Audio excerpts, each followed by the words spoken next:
Yo, what's up mga kaibigan? Nalina tayo magkwentuhan. Nag-request si Giannis ng trade bago pa man mag-umpisa ang season na ito. Yan nga ang pahayag ni Brian Windhorst ng ESPN at matapos lamang ilang oras ng ilabas ang balita na ito, nilabas naman ni Shams ng ESPN ang balita na si Giannis kasama ang kanyang agent at ang Milwaukee Bucks front office ay nag-umpisa ng pag-usapan kung maang manatili o lumipat pa ng team ang best move para sa kanyang future. Ito nga ay matapos na matalo ng Bucks ng 8 beses sa kanilang huling 9 na laro.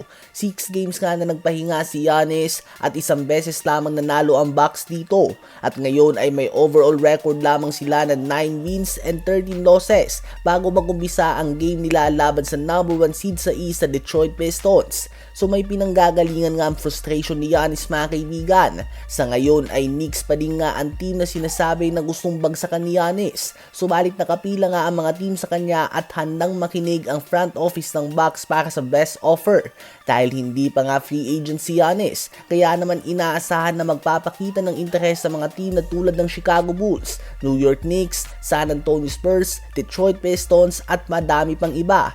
Nakadepende na lang nga sa kung sino ba ang team na handang magbitaw ng madaming young assets and draft picks para sa soon-to-be 31-year-old two-time regular season MVP na hindi pa din nga nagpapakita ng any signs of declining. Nag-average pa din nga siya ngayong season mga kaibigan ng 31 points, 11 rebounds and almost 7 assists per game on 64% shooting sa field.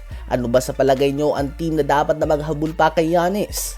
Habang si Zion Williamson ay mukhang injury prone nga talaga, magbawas man siya o hindi ng timbang. Matapos na magpahinga ng 2 linggo dahil sa hamstring injury, bumalik nga si Zion sa court noong November 19. Naglaro siya ng 5 beses sa 7 games available ng Pelicans. At matapos ito ay inanunsyo kahapon ni Shams ng ESPN na nagtamo ito ng adductor strain at out na naman ito ng at least 3 linggo. So walang katapusan ng mga injuries para kay Zion kahit na mukhang in shape naman siya ngayong season. Si Zion ay naglaro naman ng 30 games last season at ngayon naman ay 10 games pa lamang na ilalaro niya at nagtamo na siya ng multiple injuries kung saan siya ay nagtatala ng career worst 22.1 points, 5.6 rebounds and 4 assists per game on 51% shooting sa field. Mas maganda pa nga ang stats niya mga kaibigan noong siya ay rookie pa lamang kung saan naglaro lang din nga siya ng 24 games sa buong season. Simula pa sa kanyang unang summer league ay andun na nga ang problema niya sa mga injuries at hanggang ngayon ay hindi siya tinatantanan nito.